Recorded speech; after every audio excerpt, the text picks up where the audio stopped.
Welcome in once again, guys. We're here to feed that Yu-Gi-Oh cardboard addiction, guys. You guys already know, man. We have none other than Yacine, man. Wow, what an honor to have him here today, guys. The man is about to reach 100K. Yes, we're a small channel, guys, but thousands of people view our videos every day. The minimum that we can do, first link in the description down below.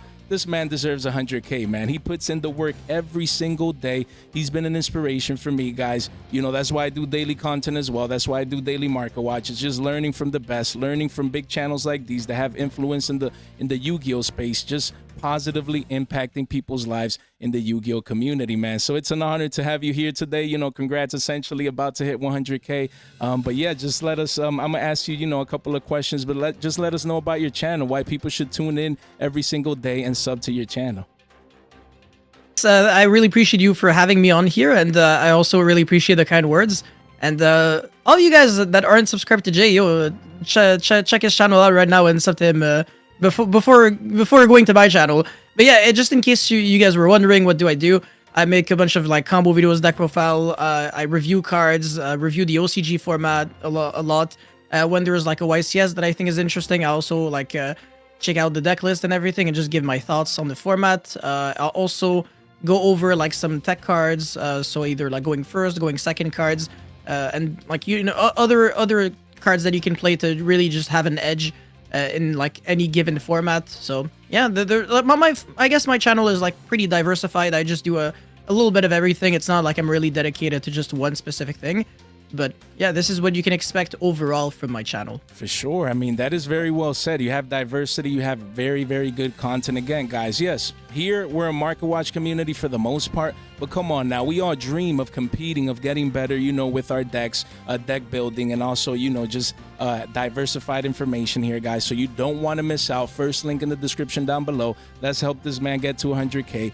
Very well deserved. So shout out to Rogue Hero as well. He was the one that highlighted to Yacine, you know, my existence and being able to collab, bring him on, you know, talk about the channel, the markets, and things of that nature, and his expertise with the deck building guides and just the competitive season around the corner. No better time to have him on the channel. So shout out to Rogue Hero. And they had a collab, guys. You need to check this out right now.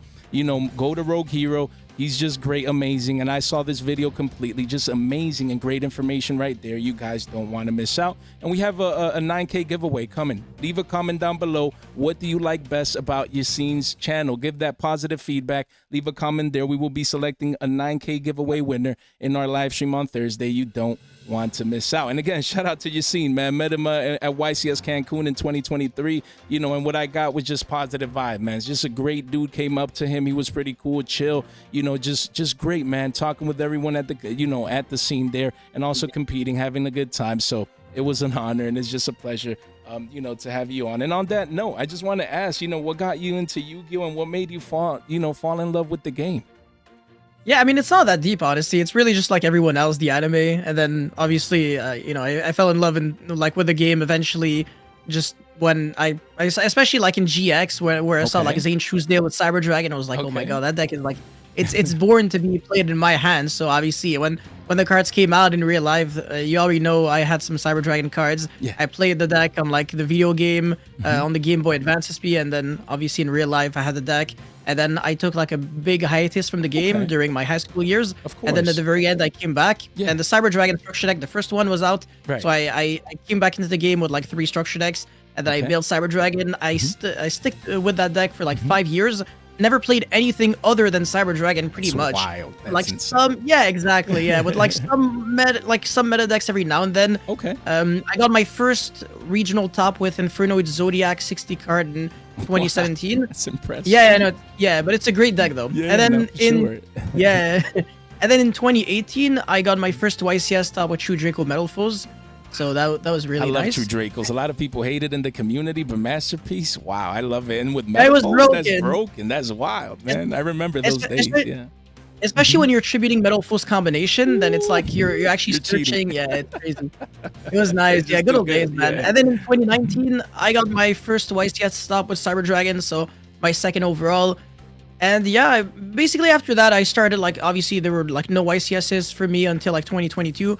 But then after that, I started playing like actual competitive decks. So a lot of people know me as like a competitive player. Okay. But in like these past couple of years, I did very well at YCSs because I started playing them very often. Okay. And now I have 11 YCS stops. So I just keep going to them every single time, always grinding. And yeah, I mean, I just like this game a lot. It's especially with Crystron that came out from the most recent core set, was it? I believe. No, actually, no. It was before Alliance. Yeah, Supreme Darkness. Yeah, so not Alliance Insight. With the new support. Yeah. There you go. Yeah. That deck was just like, it made me fall in love even more with the game. Yeah. And then Alliance Insight. It's like right now I kind of have like a little bit of a burnout because I'm not interested in anything in particular. So I'm kind of taking a break. For sure. Exactly. Sure. So now I'm working on like a side project. It's still a Yu-Gi-Oh thing, but of course it's not like actual like decks and stuff like that. I'm really just taking a break from the game right now. That's But good. I will be, exactly. It's better like that, honestly. Instead of just like putting in way too much time even when I don't want to, because then I'll actually just be depressed and I'll hate the game. But That's a great point, man. We all love Yu-Gi-Oh here, always. Some of us love trading more than playing, others playing more than trading, but sometimes breaks as humans is natural, man. Yacine makes an excellent point. It's okay to take a break. You don't have to feel bad about yourself. You take a break, you do some other things here and there. And then, for example, when Nats is starting to heat up, maybe you come back, and you get ready for that event, and then you get rehyped and the passion just comes back. So it's just the ebbs and flows. So that's an amazing point that you made, and it's impressive, man, the run that you've had. And we're going to touch base on your top recently a couple of weeks ago as well, but definitely wanted to get that question just for people to know, just that thought process. And I think you said you come from Montreal as well, from Canada, so that's awesome. I lived there for a year. My daughter was actually born in Quebec, so my wife knows French as well. So I don't, I don't do that, but she does, and it's pretty cool, to meet people from there, because my daughter's from there as well. So that's pretty interesting. When I learned that about you, I'm like, that's pretty cool. That's awesome, man. So just world, that's crazy. Yeah. My daughter just went 1 year, and she was born that year, so she's from Quebec. Yeah, it's insane. She has the Canadian passport and everything, and I always love going to Canada. It's always pretty cool. So yeah, just wanted to put that out there. But on that note, talking about Crystron, you did mention some of these cards. We're going to talk about Crystron K9 as well in a little bit. But yeah, I mean, you've been doing amazingly great representing the Crystron community, machines, very well, topping at events, as we're just going to, touch base right here. But just showing these cards here very, just a tad bit. I wanted to ask you a general question. What are your thoughts maybe on market watches and the idea that players maybe can invest, trade, and also make smarter money decisions through enjoying the game that they love? Is that a possibility? Is that a thing? Usually it's like a negative connotation with market watches and buyouts, and they're manipulating the markets and things of that nature. So do you believe that there's maybe room to do both things, where you can be a competitive player, have a trade binder, and basically be a hybrid maybe? Yeah.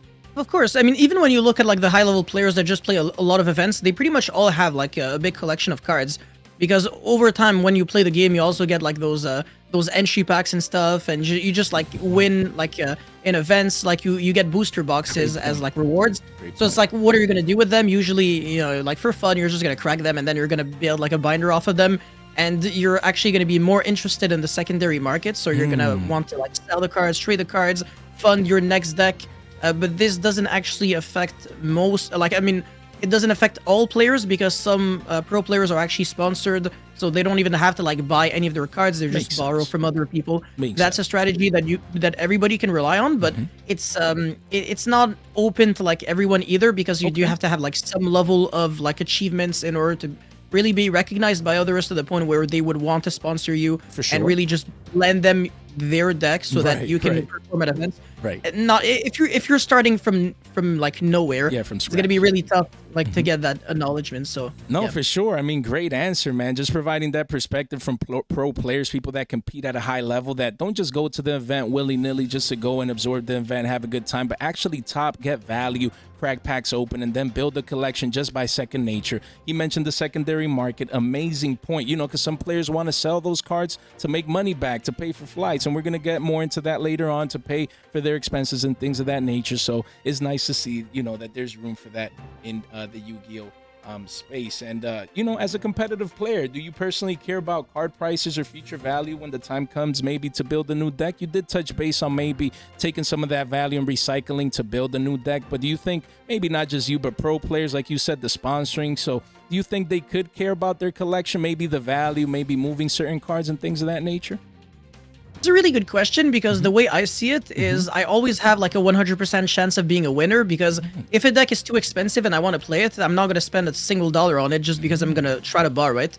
And if a deck is cheap, then I can buy it. So it's like if it's expensive, I don't buy it and I borrow it. But if I pull the cards, then I can sell them for also expensive. So I make more money, but I never spend too much money because it doesn't affect me negatively. It can only affect me positively. So again, like whether like cards are cheap, whether they're expensive, I'm gonna capitalize off of both extremes. Wow, what an answer, man. Love the vantage point. That is, you know, the pleasure of having you on here. Because, yeah, people may say, well, not all of us can top. Not all of us have access to that. But that's motivation. You know, if you get to those levels, if you get to what we call here the big leagues, you know, not just usually is with market watches and trading, but in your case, competitively, then they can reap those rewards where you get to those levels where, you know, you're always attentive to the markets and move certain cards that you may be picking up, but not to the point where you feel that need to do so. So, wow, thank you for providing you know, that vantage point. And lastly, on that same note, you know, is the art of trading still alive in Yu-Gi-Oh, or has it faded out thanks to today's ultra competitive scene? Because I mean, a TCG is a trading card game.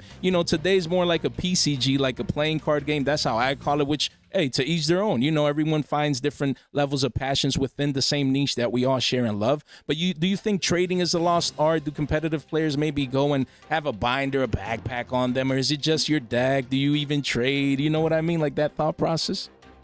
And it's a good question, but the thing is, like, realistically, the answer is just like ingrained in reality. Because when you go to like events, everybody's gonna ask you like, oh, do you have trades? Like when you're just sitting at a table, like whatever, like on the Friday, like the day of checking in at a YCS, everybody's gonna come up to you like, oh, I need this card for my deck, blah blah blah. So this is where you actually see the reality of people actually wanting to trade. Obviously, they're not always gonna ask you that because during the event itself, people are more focused on playing the game. But it doesn't change the fact that this game is still a trading card game. People are still going to try to get their hands on the cards that they need for their deck one way or another, whether they buy it from vendors or whether they buy it from other people where there's no taxes, there's no... they're going to be selling for cheaper also, so it's better for them. Or they can also just trade, you know, get rid of their junk, which in the eyes of other people is like treasure. So, you know, it creates a lot of like win-win situations, and that's the beauty of trading, which I think still exists. And yeah, you shouldn't lose hope, honestly. It's definitely something that you will for sure observe when you go to like bigger events. Yeah, I mean, you just call it how it is. You know, I go to these events too, and everyone's scrambling on those Fridays, just people trying to trade and get their cards, you know, and buying from vendors, or, you know, trading and picking, you know, stuff up. If they're buying any cards, obviously not on the floor, you know, obviously outside, you know, the venue or just outside, you know what I mean? So, of course, yeah, I mean, trading is always an art, you know, in Yu-Gi-Oh! So that's definitely, you know, well said. And on that note, you definitely have a recommendation for the community. We have Nash Knight from Legendary Duelist, Duels from the Deep. This single print card used to be quarters, shekels, free 99 like we call it here. Went parabolic to 350s, 13 listings only. We see it at $4 right now, 2 pages only. So yeah, I mean, you're recommending people. You can see the volume, people coming in, getting ready for the future format, people getting ready to play, you know, rank 5s thanks to K9 and, you know, Krishan in the future, which we would touch base here. So yeah, you know, I just said very lightly why people should pick it up, but maybe competitively speaking, do you have expectations for this card to really impact, you know, the K9 deck and actually make some waves in the meta? Yeah, so basically, if you look at OCG format, you know, Road of the King and everything, you see, you know, the breakdown reports of every deck that people are playing. The K9 engine is absolutely everywhere. We're seeing K9 Vanquish Soul, we're seeing K9 Dragon Tail, we're seeing Pure K9, K9 Crystron. It is probably one of the most splashable engines in the entire game, and Nash Knight is a card that is commonly played in absolutely everybody's extra deck. And I mean, the reason for that is because it is one of the most efficient rank 5s at stopping the opponent. So there are a lot of ways you can utilize Nash Knight. You can absorb like one of the number 101 between 107 monsters in your extra deck to it, and then you take an opponent's monster and then you attach it underneath, and this is a quick effect. And this is a monster that you can summon on turn 0. So when you lose the dice roll, you go second. You can use the in-hand effect of Izuna. During the turn, your opponent activated a monster effect in the hand or grave, and then you summon it, and then on summon it sends the Lupus, and then Lupus can revive itself back either from the hand or grave. During the turn, your opponent activated a monster effect in the hand or grave, and then a quick effect on the field, Lupus can quick XC summon for any rank 5, and that would be your Nash Knight, and then you can steal a monster, so that's a great disruption. And it's like one of the best rank 5s that you can summon for sure. So where you're seeing Nash Knight, you're also seeing those weird number monsters, like in this case, it's Star Seraph Sentry, on the right of the Nash Knight. So that's one of them. There's also another way to utilize Nash Knight that I think is super interesting. Okay. You can play Umbral Horror Masquerade and number 104 Masquerade, and then you can play the Barian whatever guy that you overlay on top of Nash Knight, and then you activate its effect in order to attach the Masquerade, the regular one, and then you're going to be summoning the Umbral Horror Masquerade with the effect of the Barian guy. And then when your opponent activates a monster effect on the field, you can negate it, and then half your opponent's life points, and discard a random card from your opponent's hand. So it's like a triple insane effect. It's completely broken. It's too good. I mean, you just said it all, guys. Again, listen to Yacine. You want to make sure you guys are early. You had the competitive, insight broken down here, getting ready for K9. You know that it'll be released in a couple of months. So again, get early, be early now. Sure, early was back here with this volume candle, but now it could be early to future, compared to future prices. So this is definitely Yacine's pick, and you definitely should keep that in mind. Again, just briefly, guys, first link in the description down below. Make sure you fast track all these picks here today. You want to make sure that if you want to track these cards as we go, you definitely want to keep that in mind. And then we're going to talk about YCS Mexico City. Before we get into the OCG a little bit more, Yacine went here, and you can see actually topping here, right here. You saw pros. You can't, people can't be like, oh, it's Mexico City, it's international. No, you see pros, Christian, Urena, and actually other people from the States and from all over the world actually competing. And Yacine, coming in here in the top 16, representing with his deck. So yeah, just wanted to hear your experience, because again, this was a couple of weeks ago of you actually, again, top 16 out of 1,400 plus players, guys. Insane to me, the fact and all the work and the grind that probably went into this deck building, and also just the future, as we will show here again, what expectations you have for Christian with K9, and just talk about your YCS Mexico experience. Yeah, so my experience was actually really intense, because I played 3 YCS champions, 3 very high level players from the US in it. So round 2 was against Dennis Nadas, and then round 6 was Christian Irena, and then round 9 was Pac. So all 3 of them on day 1, and I beat all of them. So Christian really showing how broken it is. And yeah, it performed extremely well. I was really satisfied with the decisions that I've made. Okay. Honestly, yeah, no, I if I were to go back on on that fake format, as people call it, because it's like in between, a ban list and a new set, I'd probably still play the same deck. Like I said, it was really good. Memento was a really tough deck to beat, but then again, it's pretty much an FTK deck, so if you lose the dice roll and they open the crack, it is what it is. Yeah. But no, I think right now, unfortunately, Christian is not really what it was before, just because the Ryzeal matchup, the Ryzeal Mitsurugi matchup is absolutely horrendous. This is this deck's worst nightmare, because they can lose the dice roll and still beat you with gas. Whereas the other way around is not possible. You cannot beat Ryzeal Mitsurugi just with gas.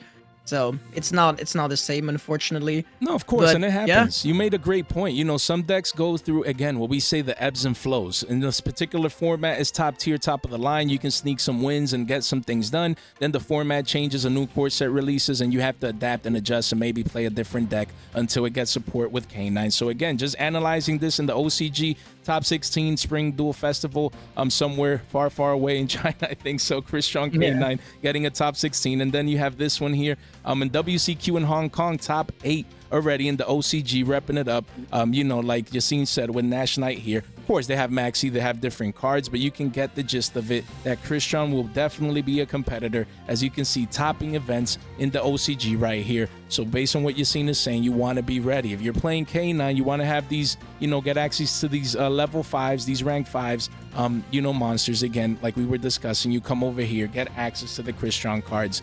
Make sure you don't sleep on that. And then, Kashira Horus, Christian in Los Angeles WCQ getting the first place here. This was over the weekend. Again, you play this deck, they did add the Horus package. Just wanted to hear your thoughts on, that tech, those tech cards, and in essence, that engine being combined here, first place, again, winning the LA regionals. That's pretty impressive. So do you think people can take this and use it in the future, or it was just a one of winning the event? What do you think about this deck build right here? It's pretty good. I mean, I understand, by the way, why people play Horus cards now. Because obviously Steven reached out to me before the YCS, and he didn't even have to explain to me why he played the Horus cards. Okay. The reason for that is because they interact very well into the Mitsurugi cards, which is a terrible matchup for this deck. because when you've got the Horus monsters with Sarcophagus, Murakumo will not destroy anything because the Sarcophagus prevents the Horus monsters from being destroyed by card effects that do not explicitly target them. And also, even if your opponent goes for Murakumo to destroy your monsters, then you just go, okay, Imseti effect, Happy effect, Duamutef effect. So, you know, draw 2 cards or draw 3 cards, recycle back 2 cards, send a card you control to the grave. It becomes insanely difficult for them to deal with. So the Horus monsters being like insane beat sticks that will always beat the opponent because Sarcophagus makes it so that at the start of the damage step, when your Horus monster battles, you just send the opponent's monster to the grave. Okay. That means that even like, yeah, the Murakumo, even if it has like higher attack, it's still gonna die. So it's a great way of fixing a bad matchup. But unfortunately, the problem with the Horus cards is that it adds more bricks to your deck because now there's Happy, there's Sarcophagus, which isn't great. It's not terrible, but you'd rather draw Imseti than draw Sark. Except if you have like Imseti and Sark and then you get Ash on the Imseti, then it's actually a great thing that you drew the Sark. But yeah, Steven Santoli's deck list played Duamutef, so that was one more extra brick.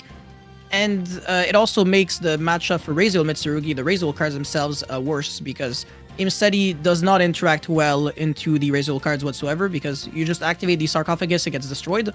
Whereas with the Kashtira cards, if your opponent has like a half board, then you can just go Fenrir, attack, banish, and then the detonator is just gone for the rest of the duel. There's no more Twins with Eclipse to revive back. So important.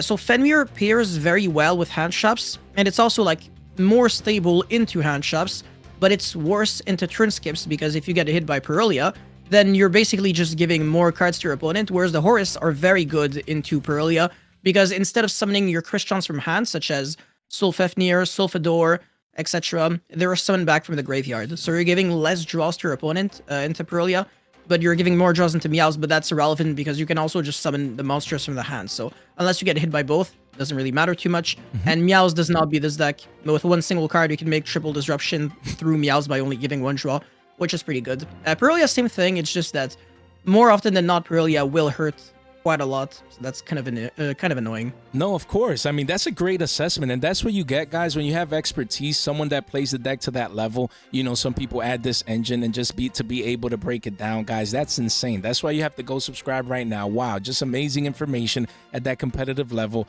Just insane to hear you break this down. And you know, we're gonna do more of this, you know, very, very soon. So, just with the OCG, we did talk about this just very briefly. Just want your thoughts. You mentioned Vanquish Soul, Yummy, Draco Tales. You mentioned K9 Christian, but mentioning these now, what do you think the OCG, you know, of course, this is further down the line because the OCG is a couple months ahead of us. But again, what's your expectations? Draco Tell Fusion summoning just by discarding a card. Vanquish Soul just getting broken with that new card that steals the monsters. And then Yummy just coming out. A lot of people coming into this. Just overall, you know, usually I like to have insight from the OCG because it gives us an idea of what's to come, even though we have different cards and things of that nature. So what is your thought process right now with the OCG currently and how the TCG will be changing once we get access to these cards?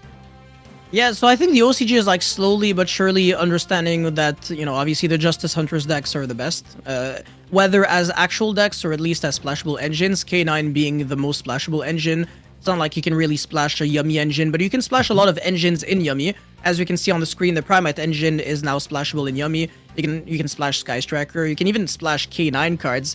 There's infinite things that you can do, honestly. The options are limitless. In the TCG, we're definitely going to be more creative than them because we don't have Max C. So that means that you get rewarded for playing, you know, engines that just special summon like crazy. Whereas in the OCG, you need efficiency. Like, you need cards that are good at doing a lot without having to commit too much. Because otherwise, like, if you have to commit and you get Max Seed, then you're going to regret it. So that's the reason why the Sky Striker engine, it's less popular. Because if you activate a Hornet, your opponent chains Maxi, you give him a draw, and then you make a Gary, you give another draw. That's not the best. But the Primate engine is not too bad because you can just make decent half boards. You can set up your Drill Beam, and that's a disruption without really giving too many draws. So that's really cool. The K9 engine, of course, being just fantastic into hand shops overall. That just means that it'll be pretty much in everyone's decks, really. But there's probably going to be a lot of board breakers in the TCG, I believe. Dark Ruler is insanely good against Yummy, because Herald of Arclight is how the Yummy deck is beating Nibiru, which means that, obviously, the best counter is just Dark Ruler, Forbidden Droplet. Forbidden Droplet being less good because you can't send monsters from your hand under Herald of the Arclight, so that's a problem. But Dark Ruler is, yeah, it's your best friend against it, and it's also insane against K9 Crystal. I'm not gonna lie, pains me to say this, but yeah, Dark Ruler is gonna be one of the best cards of the next format because it's already seen play in some side decks in the OCG, and it speaks volume because usually they don't like board breakers. The OCG players, they have a hand shop approach. In the TCG, we have like a hybrid approach. Like we kind of try to play with everything. I think we're just like more open to like possibilities because again we don't have maxi, so people can do literally anything, whereas in the OCG people are very conservative. They're all trying to do the exact same thing. Even when you look at like the deck list that are doing well in Road of the King, it's always the exact same thing. I mean, you couldn't have said it any better. So if you play against Yacine, make sure you have your triple Dark Rulers, man, because you know this card is broken. Make sure you get exposure to it. This is a great call along with Nash Knight. Again, cards that you should be picking up to be getting ready for, you know, when our formats come here with Draco Tail, Malice still being around, you know, and having K9s and, you know, Yummies and Vanquish. So again, you want to be ready for when this format comes to us down the line. So that's part of staying ahead of the game. So guys, you've seen the man go at it, guys. You need to subscribe right now. First link in the description down below. Come over here right now and subscribe right now. You've seen him, you know, break down these OCG decks, you know, past YCSs or the regional top cash tier deck. You need this value daily, guys. Let's get this man to 100K right here. First link in the description down below. You want to definitely subscribe, and then don't forget to subscribe, you know, like the video, ring that bell, and stay tuned for fresh off the press content. Make sure you leave a comment down below. What do you like the most about today's collab and or Yacine's channel? Excuse me. Make sure you leave a comment because we will be selecting you know, that giveaway winner. So we need to get ready for Nats, man. You know, Nats is gonna be insane. You know, I wanted to ask you, from now until Nats, you know, and during that event, do you think the format will be solved? You know, do you think that you know, the format is wide open right now? Can rogue decks compete? You know, is this type of format? Or just what experience, you know, people you think are going to have play testing, getting ready for the biggest Yu-Gi-Oh event of the year? Yeah, so the Nats format is going to be a slightly different format because we're going to have like Duelist Advance, which means that we're going to have Vanquish Soul, even though we're not going to have K9, but Vanquish Soul is still a good deck. And we're also going to have the Onomat or like Gaga Gaga Go Go Go Do Do Do whatever deck. So that's really good with Ryzeal. So that deck is really real. Apart from that, honestly, I'm not too sure. Duelist Advance has like too many relevant things. I'm not sure, but I think the format is not going to be solved at all because it's going to be technically brand new. So if you play something new, so something like the Onomat Ryzeal or the Vanquish Soul deck, you can have a pretty high chance of succeeding, because if you're playing a deck that already exists right now, like Ryzeal Mitsurugi or Malice, then obviously those decks are good, but they don't get a boost. And usually the decks that do well on release of a new set, because this is really just on the release of the new set, they're the ones that are brand new. So yeah, that's just if you're trying to give yourself an edge. Yeah, like the surprise factor. I mean, people won't necessarily have figured out what to side, how to play against it. Everything is brand new, so you know, it's always a scramble when these sets come out, you know, right before YCS or these major events. So definitely something to keep in mind as we head into Nats. But, you know, there is a format to be played from now until Duelist Advance actually comes out. So we do have YCS Providence that, you know, will probably define the format up until Duelist Advance coming out. We can see the major representation here with Mitsurugi and Malice, which has yet to actually win an event, even though it was the top represented deck here. It's just insane to me how the deck continues to perform well, to be heavily represented in the top cut, but not actually bring it home. And yeah, you went to the event as well. You were there and I was there. It was a great event, 1,500 plus people. So I just want to hear it. As you saw that these decks top, you know, the winner, Charlie, shout out to the champ, bringing it home with Mitsu Ryzeal here. And I'll just start showing these decks while, you know, the Fiendsmith package, just Malice obviously making to the top 4. What was your thought process for the event? Any thoughts, what you think about YCS Providence? I played Ryzeal Mitsurugi myself, and I thought it was like the second best deck. It was like the best option that wasn't Malice, because I thought Malice was just like unstoppable. But turns out people all thought like me, and because of that, the representation of Ryzeal Mitsurugi ended up being higher than Malice. I don't think this is necessarily proves that Malice is like not as good. I think Malice is still a better deck, but yeah, it's just that Ryzeal Mitsurugi has like so many ways of searching Lancia. Like almost half of their deck can search Lancia because of 7 Tachyon. which is searchable by Dragluxion, which everybody's playing. And Dragluxion is a 1-card combo off of Habakiri or Prayers. So it's very easy to search Lancia. And everybody has the Ragna Infinity in their extra deck or side deck. Charlie has it in the side. Charlie's also doing the technique that I used to talk about, the Feather Storm with Castel. Every deck can do this.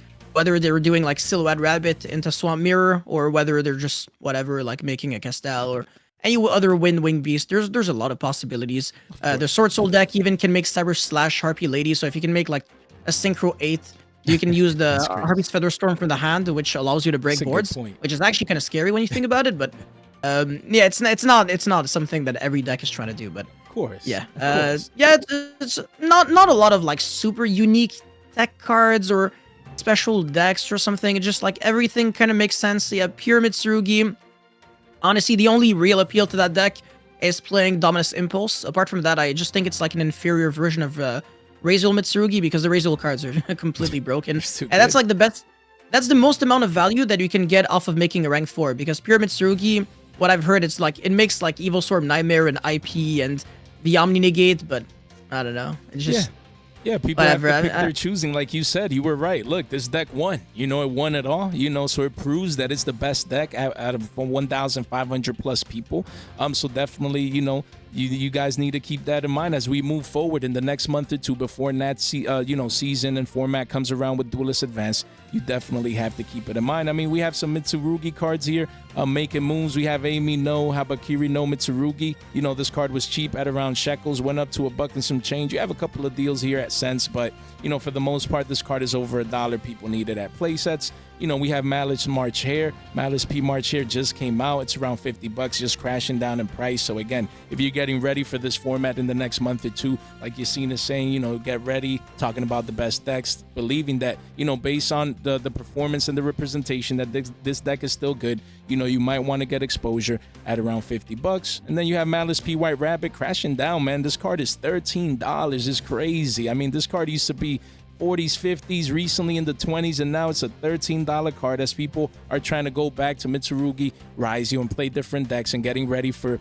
you know, post-nats formats as well. And then Underground as well, just crashing down. As you guys can see, a single digi card. This card is less than $10 with 1 million listings coming into the market. So you can see the deck is still considered to be the best and the highest represented deck in major events, but still at the regional level, people playing different things. So you definitely have to keep this in mind. And then we have the Fiendsmith engine. You know, just wanted your thought, you know, with regards to that. The price is going down. Do you think it's because people are moving to Mitsurugi, Ryzeal, they're playing Fiendsmith less? As you can see, most of these cards are actually retracing and going down in price. Do you believe it's a mass move towards a different deck, people getting ready for Nats? You know, why do you think that some of these cards might be going down, even though these decks are still be heavily played? Like, do you have any thoughts? Are these competitively speaking? Do you see players playing maybe less of these engines or these cards?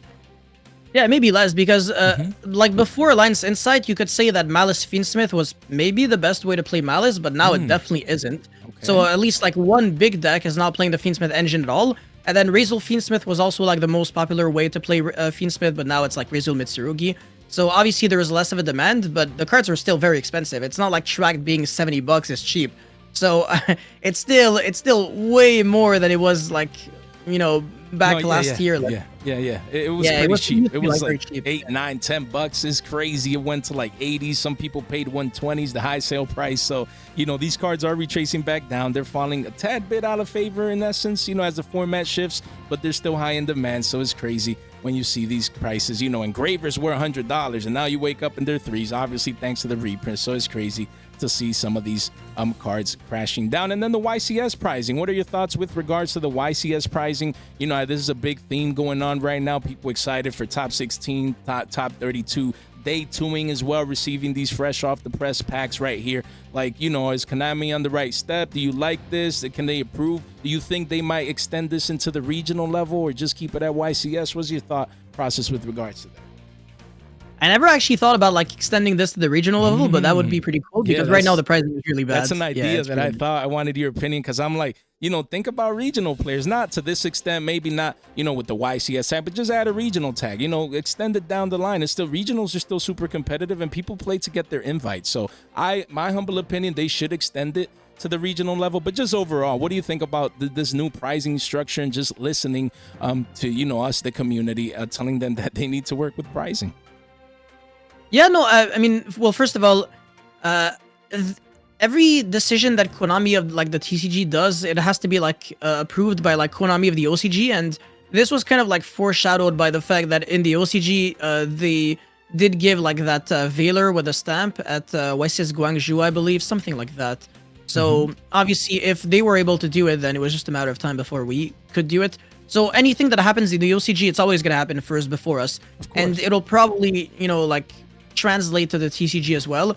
And it's a step into the a very great direction, because it means that Konami is willing to like listen to the community, willing to also like transmit the message to like the OCG, so that they do something about it, and they can also benefit off of, you know, our request, because the game is not expensive for them, but the pricing is still not great. But for us, the game is super expensive, life is expensive, and the pricing is garbage. So it's like it's like the worst of both worlds. So obviously, at least things are getting better, but it's I don't know.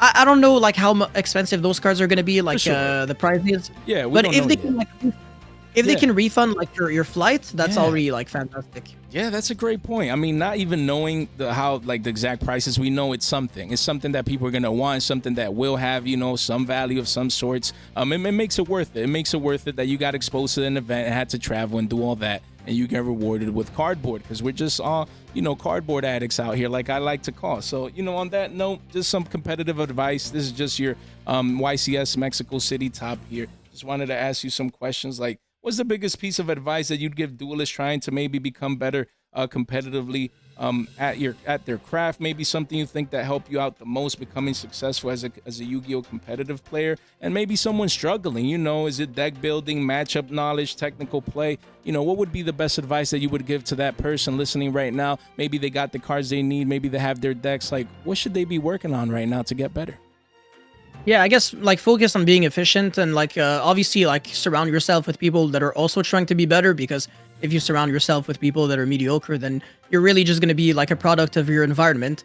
But I mean, in terms of like deck building and stuff and like figuring out combos, it can be really difficult for people to like start something from scratch. So if you're trying to build a combo, trying to understand a deck, I recommend just checking like the cards that are one card combos first, instead of trying to trying to give yourself a headache with like the 2, 3, 4, 5 card combos. You just like look at all the one card possibilities, try to see how they can work, and yeah, you really just work from there. So yeah, it's like this is like the best way for you to learn, and you can you can create your own spreadsheets really, because it's kind of like creating like a cheat sheet for an exam. Like you learn while you're doing it, and also you're like memorizing something. It builds like muscle memory. So it's not just like, I think I know what this combo does. Like if I ask you like theoretical questions, like, what does one single Crystron Smyger do? You should be able to tell me the exact amount of interruptions, and also the amount of damage that it can do going second. So for example, out of the top of my head, I know that Smyger can deal 100 damage through 3 monsters with Quar and Gondrax. No way, that's so impressive. Yes, and it makes 4 disruptions. Yeah. I know that it makes double Dragster, Quar, and Gondrax, and Cluster, so those are the 4 disruptions. Yeah. I know that Foolish Burial makes 4 disruptions, which are Infinity, Dragster, Quar, and Gondrax, and Cluster. And also it deals 9900 damage going second by making an Infinity that can absorb a monster, but it cannot go into Quar and Gondrax, because you would be 1 body short. And then I know that Inclusion, the continuous spell, is the best 1-card starter in the deck. So it does 4 disruptions, Infinity, Dragster, Quar, Gondrax, and Cluster. This time the Cluster can pop 2 cards, and the Inclusion can deal 9100 damage going second, 91, while also going to Quar and Gondrax to banish 3 monsters. So it is the best starter by far. And yeah, just being able to like know everything like that at the top of your head is great. And like I said, a spreadsheet, like being able to understand how it works, and also like building your own or whatever, like whatever it from works. Someone else. Yeah, like just getting a strategy. Exactly. Whatever works. Yeah, like whatever he makes works. a great point, guys. And I was gonna, trickle down into like spreadsheets, your thought process, because in the interview with Rogue, you mentioned, spreadsheets just saving time. You know, in life, with anything, not just with a spreadsheet and Yu-Gi-Oh, whatever, people pay money to save time. People pay money for convenience, and, you know, maybe a spreadsheet is or not for you or whatever, but you consider, you know, people should consider it. If it's there and it works and it's proven, you know, see reviews and people get better with it, then you can consider it. And you pay your hard-earned money, but you get that value to save time, just like he broke it down. All that knowledge that Yacine has here that he just displayed, you know, it's evidence. You know, to get to that level, if you really want it, you got to put in the work. And if a spreadsheet or any other tool, any other strategy that you can implement that makes you get better, you know, I definitely agree with Yacine on that. So that's definitely a great take. So yeah, I'm just gonna show some cards here, you know, to end it off here. In just a couple of more minutes. You know, White Forest, were you surprised that White Forest really didn't do anything at YCS Providence? And how do you think the deck might do, you know, in the next couple of regionals here and there? Were you surprised with the new support? A lot of people were hyped and they thought it would do better. So what's your thoughts with regards to that? I mean, the issues of the deck are still like they're kind of obvious. Like it's obvious that the deck loses to Duel, the Chummies, whatever, which are all played right now because of Ryzeal Mitsurugi. For sure. So it really suffers collateral damage, but it's just a matter of time before it's gonna get better. And in the regional level, it's already doing super well. I mean, it just won a regional undefeated by Rehan, which also had the feature match at the YCS last round of Swiss, and unfortunately he ended up losing to Farking. So yeah, he didn't make it, but at least he got his redemption arc, winning the regionals 9-0. Yeah, so that's really nice. Yeah, that's impressive. Yeah, like Yacine said, I mean, again, this deck is supposed to have his heyday eventually. Right now it's crashing down in price as people move, you know, towards other different decks, but definitely something to keep in mind. And then Sky Striker getting support, got a new anime short. A lot of people were hyped about Sky Striker, new cards in Stampede and also in Bonanza. You know, just your thought process in general about Sky Striker still being alive after all these years. Like, do you have any takes with regards to Sky Striker as a deck? I was actually really shocked to see how incredible the new support was. The Link 2 is just remarkable. The Quickly spell also is really good. It's a really unique Sky Striker spell because you can use it even if you have a monster in the main monster zone. Okay. And also, it's not like the counters to Sky Striker are really being played. So you can really capitalize off of your opponent just having the wrong cards against you. That's really nice. It's like the deck doesn't lose to Chummies, it doesn't lose to Duel. I mean, it doesn't lose to like any of the Trin skips at all, but it's just good into hand shops, but it's terrible into like back row wipes. Right. And it depends on the format. Like sometimes Duster, Lightning Storm, evenly, those cards might be in like everybody's side decks, and sometimes they just aren't because people are too focused main decking 20 hand shops and then side decking another 10, which is crazy, but this is Yu-Gi-Oh right now, huh? It is. And no, like you just said, I mean, card cycle in and out of meta formats. That's like we always say here, you know, so it's definitely something to consider if you want to pick up the deck because, you know, it depends on the format and it could be very, very good. And we move on to Blue Eyes. Again, Sage with the Eyes of Blue. This quarter century used to be 70, 75s. Now it's 38s, crashing down like a rock. And even the ultimate rare crashing down, becoming a free card here in the teens, essentially, compared to previous $70 prices. We can see it at 17 bones right now. So how about Blue Eyes? Do you think it has room for, you know, once Primite gets that new support, maybe at Worlds, you think Blue Eyes takes over? Is it Brick Eyes, like people like to say? What do you think about Blue Eyes in our current format? I don't really think that the problem with Blue Eyes is the amount of bricks or whatever that it plays, because whatever, like 7 bricks out of 40, it's not like the end of the world. Like there are ways to like mitigate that. Like you can play above 40, and you can also just play more starters so that you can drown the bricks. So you just work on like your ratio of starters and hand shops, but then you have to play like sussy cards like Neo Kaiser Seahorse and Bingo Machine Go. Sure. Those cards are worse than any of the other starters, so it is what it is, right? Nah, for sure, but yeah, but and also even for the hand shops, they're gonna have to start playing like garbage hand shops. But whatever works for you, I guess. Blue Eyes is a cool deck. It's always gonna be there, but it's never gonna be like insane, just because it doesn't really get like any new support. Like it just like it's just stagnating while every other deck is just getting insane support, or there's just a new deck every single set that just keeps pushing. I get what you mean. Basically, you said, okay, the structure that came, it gave us support, but then the next core set, you don't see Blue Eye support. That's what you're saying. But you see Mitsurugi get better. You see Ryzeal get Star Ryzeal. So that's an amazing point that people usually don't take notice. And on that note, Star Ryzeal, you know, right here, this one of, I heard you speaking about this card, you know, as a one of giving that feedback about YCS Providence. This card, it was $150. It's $25. Insane to me, the quarter century. And the secret rare is just free right now at $2 to $3. I mean, but competitively speaking, what do you think about Star Ryzeal as the one of, you know, heading into the next month or two and then eventually into Nat season, Ryzeal and its future? Any thoughts on this card and the deck?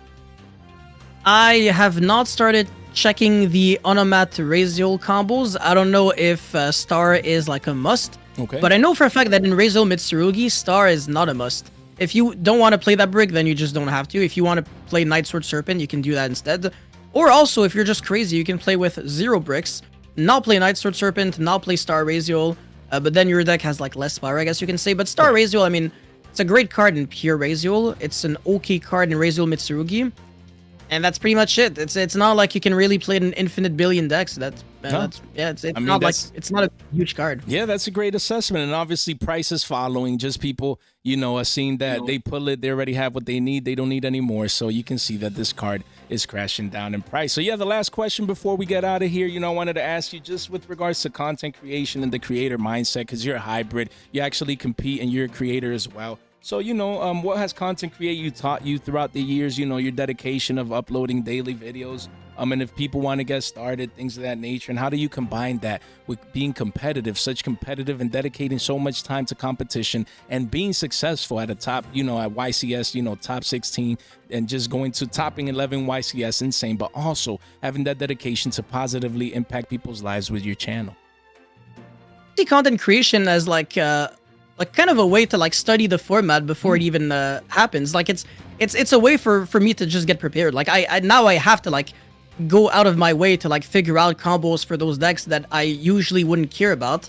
So yeah, I mean I see it as a huge win, honestly, for me. It's work that I would have to do even if I was not making any videos. But thank you. Thank you. Yeah. I'm sorry. I just had to say thank you because what I do, market watches, I had 10 years doing this. I just decided one day, let me put it out there in the world. People find value in it and we positively impact people's lives. So just amazing, touch that you added to this video at the end. So basically, guys, if you're ready, do the work, you feel like putting it out there, the universe might pay you in the sense of if you positively impact people's life like Yacine and like I do, you definitely want to get exposure, put yourself out there if that's just something that you want to do. So guys, on that note, first link in the description down below, you definitely want to check out Yacine. It was an amazing episode today. The man is going to crack 100K before you guys wake up next week, so we definitely need to support him right here. Make sure you do that. And on that last note, I just wanted to take a moment to say thank you. It's hard, it's unusual to get big channels, big content creators that come down in a sense to smaller Yugi tubers per se. So for me, it's an honor. Shout out to Rogue for putting that on, and thank you for dedicating your hard-earned time here to just chop it up, talk about the markets a tad bit, talk about the competitive scene, and just of that value that you provide daily on your videos. So I just wanted to say thank you. Any last shout outs, any last thoughts? Shout outs to you, man. Thank you very much for having me on here, and also shout outs to Rogue Hero. For sure. There you go. Shout out to Rogue Hero. And again, on that note, we're gonna get out of here. So guys, again, thank you so much for your time, for your support, and for your attention. Stay fresh.